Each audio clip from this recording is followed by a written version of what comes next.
राजवीर का सपना था कि उसका यूट्यूब चैनल वायरल हो जाए और वह एक फेमस यूट्यूबर बन जाए। उसके चैनल का नाम राजवीर की दुनिया था, जिसमें वह अलग अलग विषयों पर वीडियो बनाता था, जैसे कि व्लॉग्स, प्रैंक्स, गेमिंग और हॉन्टेड जगहों की खोज।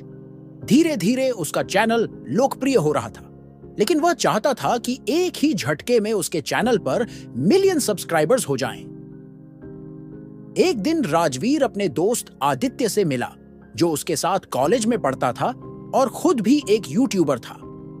आदित्य ने राजवीर को एक भूतिया गेम के बारे में बताया, जिसके बारे में कहा जाता था कि जो भी इसे खेलता है उसकी मौत निश्चित है। आदित्य ने इसे मजाक समझते हुए राजवीर को चैलेंज किया कि अगर वो इस गेम को लाइव स्ट्रीम करके खेल सके तो उसके चैनल पर बहुत सारे व्यूज और सब्सक्राइबर्स मिलेंगे। राजवीर को यह आइडिया बेहद रोमांचक लगा। उसने सोचा कि अगर वह इस गेम को खेल कर दिखा सके तो उसे पॉपुलैरिटी की कोई सीमा नहीं रहेगी। राजवीर ने आदित्य की बात मानी और उसी रात इस भूतिया गेम को खेलने का फैसला किया। उसने अपने कमरे में कैमरा सेट किया और अपने कंप्यूटर पर गेम डाउनलोड कर लिया। रात के 12 बजे, जब पूरा घर सो चुका था, राजवीर ने गेम शुरू किया। जैसे ही उसने गेम का पहला स्क्रीन देखा, उसे एक अजीब सी कंपकंपी महसूस हुई।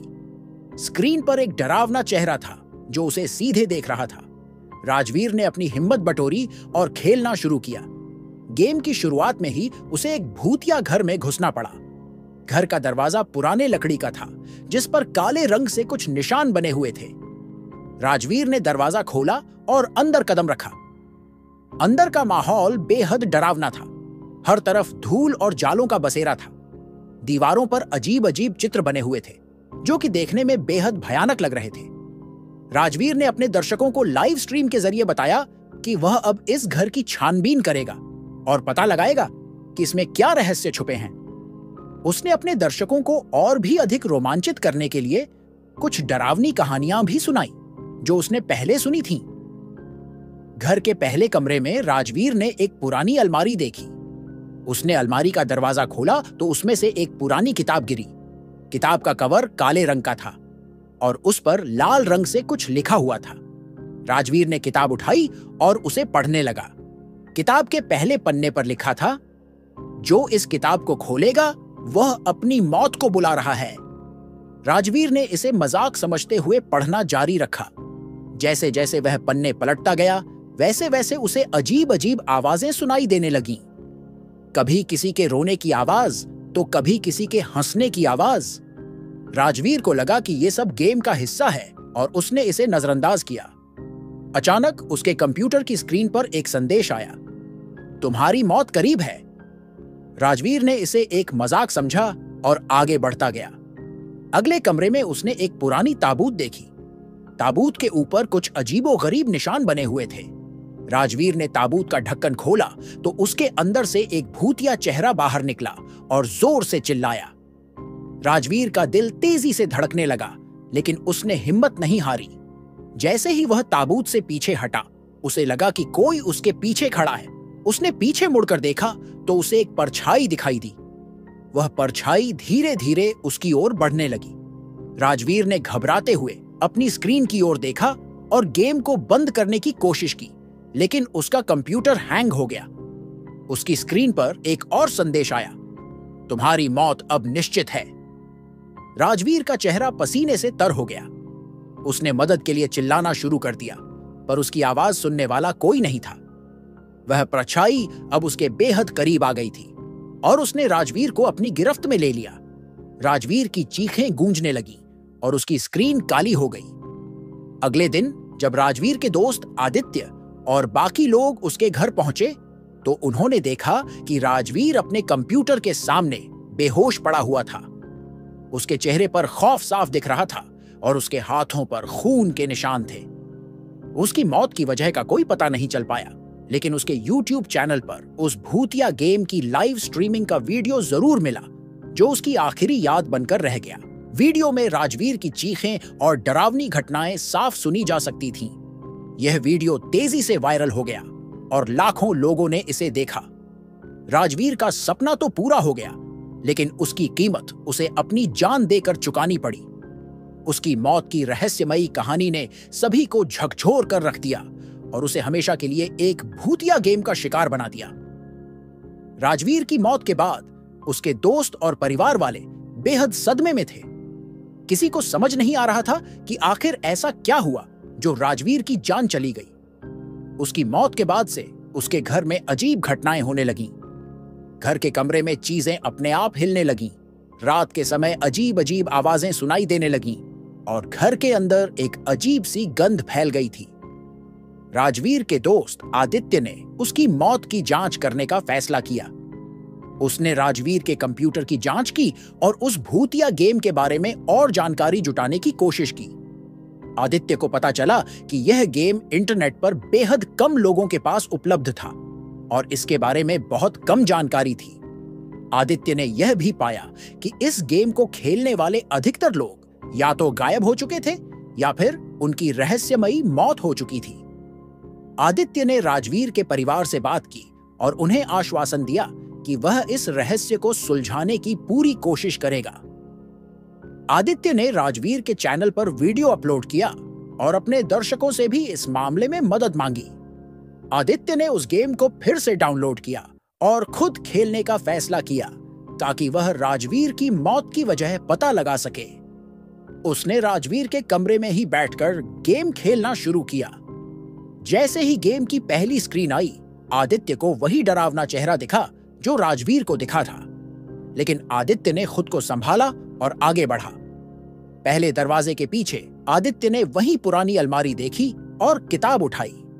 उसने किताब पढ़नी शुरू की और जैसे जैसे पन्ने पलटता गया, उसे भी वही अजीब आवाजें सुनाई देने लगीं। आदित्य ने किताब को ध्यान से पढ़ा और उसमें छुपे रहस्यों को सुलझाने की कोशिश करने लगा। किताब के एक पन्ने पर लिखा था कि यह घर कभी एक तांत्रिक का था जो अपने काले जादू के लिए मशहूर था। उसने इस घर में कई आत्माओं को बंद कर रखा था और जो भी इस घर में प्रवेश करता था, उसकी आत्मा उन आत्माओं में से एक बन जाती थी। आदित्य ने यह पढ़कर समझा कि राजवीर भी उन आत्माओं का शिकार हो गया है। आदित्य ने अपने कंप्यूटर पर आगे बढ़ते हुए दूसरे कमरे में प्रवेश किया, जहां उसने वही ताबूत देखा। ताबूत खोलने पर उसे वही भूतिया चेहरा दिखाई दिया जो जोर से चिल्लाया। आदित्य ने डर के मारे ताबूत को वापस बंद कर दिया और जल्दी से आगे बढ़ गया। आदित्य ने तीसरे कमरे में प्रवेश किया तो उसे एक पुराना रेडियो मिला जो अपने आप बजने लगा। रेडियो पर एक पुरानी भूतिया धुन बज रही थी जो बेहद डरावनी थी। आदित्य ने रेडियो बंद करने की कोशिश की, लेकिन वह बंद नहीं हुआ। रेडियो पर अचानक से एक आवाज आई, तुम्हारी मौत करीब है। आदित्य ने समझ लिया कि यह खेल सिर्फ एक गेम नहीं, बल्कि एक वास्तविकता है जिसमें वह फंस चुका है। उसने खुद को संभाला और गेम को बंद करने की कोशिश की, लेकिन उसका कंप्यूटर हैंग हो गया। आदित्य का कंप्यूटर हैंग हो चुका था और वह उस गेम से बाहर नहीं निकल पा रहा था। उसे समझ नहीं आ रहा था कि अब क्या करे। तभी अचानक से उसके कमरे में बिजली गुल हो गई और हर तरफ अंधेरा छा गया। आदित्य ने अपने मोबाइल की फ्लैशलाइट ऑन की और कमरे में इधर उधर देखने लगा। तभी उसे अपने पीछे कुछ हरकत महसूस हुई। उसने जल्दी से पीछे मुड़कर देखा, लेकिन वहां कोई नहीं था। उसके दिल की धड़कनें तेज हो गई थीं। अचानक से उसे महसूस हुआ कि कोई उसके बिल्कुल पास खड़ा है।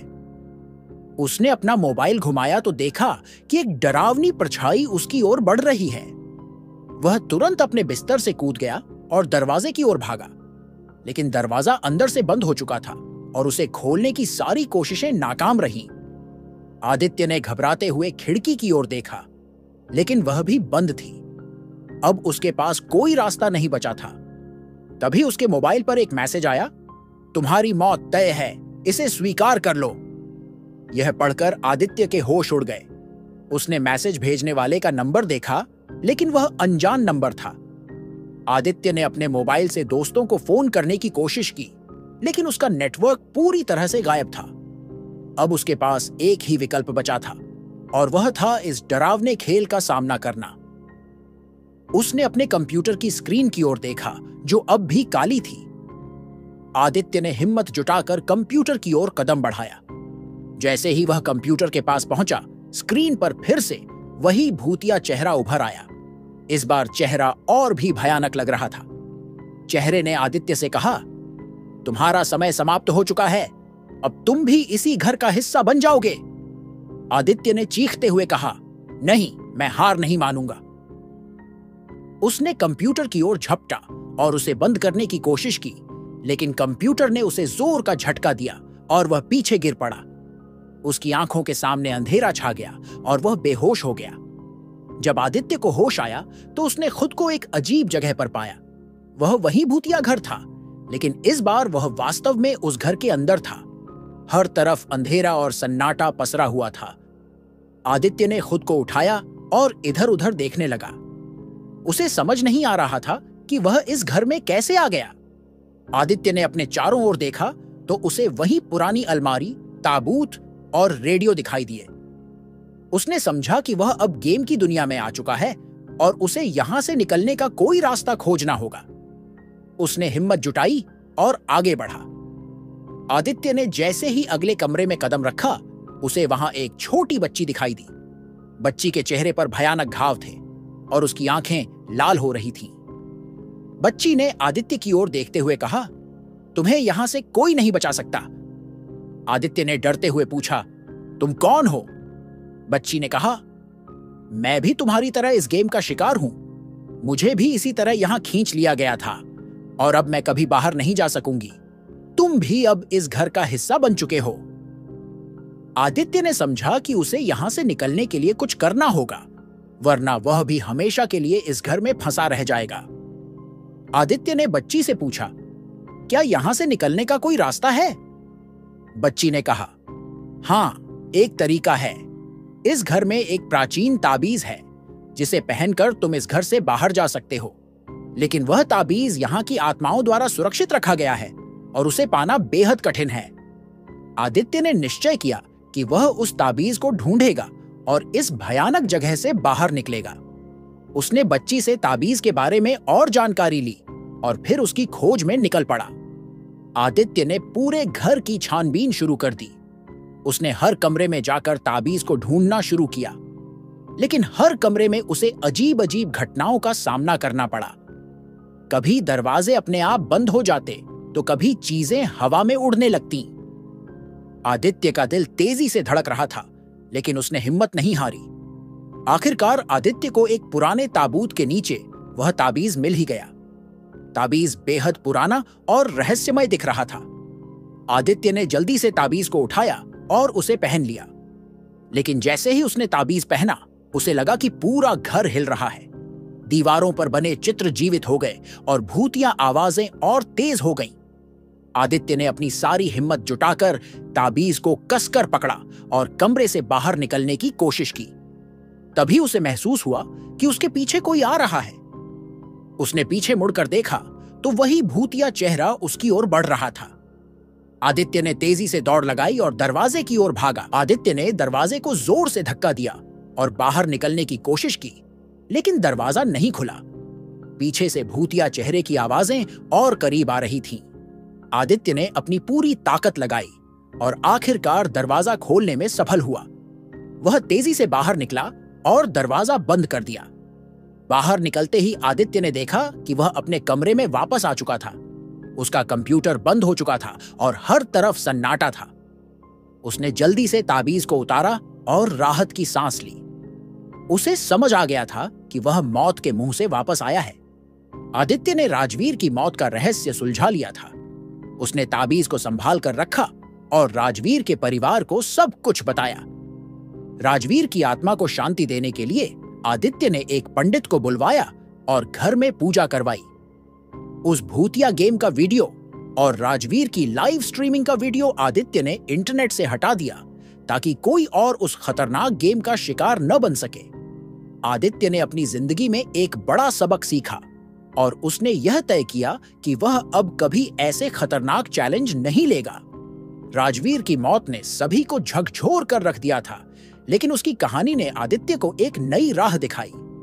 आदित्य ने अपने चैनल पर इस भूतिया घटना की पूरी सच्चाई बताई और लोगों को सतर्क किया उसकी कहानी ने हजारों लोगों को जागरूक किया और उन्हें ऐसे खतरनाक खेलों से दूर रहने की सलाह दी। आदित्य ने अब एक नई जिंदगी की शुरुआत की और अपने चैनल पर ऐसे वीडियो बनाने शुरू किए जो लोगों को जागरूक करे और उनकी मदद करे। उसने राजवीर की याद में एक खास सीरीज शुरू की जिसमें वह भूतिया घटनाओं की सच्चाई और उनसे बचने के तरीकों के बारे में बताता था। राजवीर की मौत ने आदित्य को बदल दिया था, लेकिन उसकी कहानी हमेशा के लिए लोगों के दिलों में बसी रहेगी। वह अब एक नई रोशनी में जी रहा था, जहां उसने सीख लिया था कि जिंदगी में हर चीज के लिए जोखिम उठाना जरूरी नहीं होता। उसकी नई राह ने उसे और उसके चैनल को एक नई पहचान दी, जहां वह लोगों की मदद करके उन्हें सही दिशा दिखाने का काम करता था। अगर ये वीडियो अच्छा लगा हो तो लाइक करें, अपने दोस्तों के साथ शेयर करें और ऐसे ही वीडियो के लिए चैनल को सब्सक्राइब करें। धन्यवाद। अगर दोस्तों आपको गेमिंग वीडियो देखना पसंद है तो हमारे दूसरे चैनल प्ले ऑफ गोस्टर को सब्सक्राइब कर सकते हैं। लिंक डिस्क्रिप्शन में है।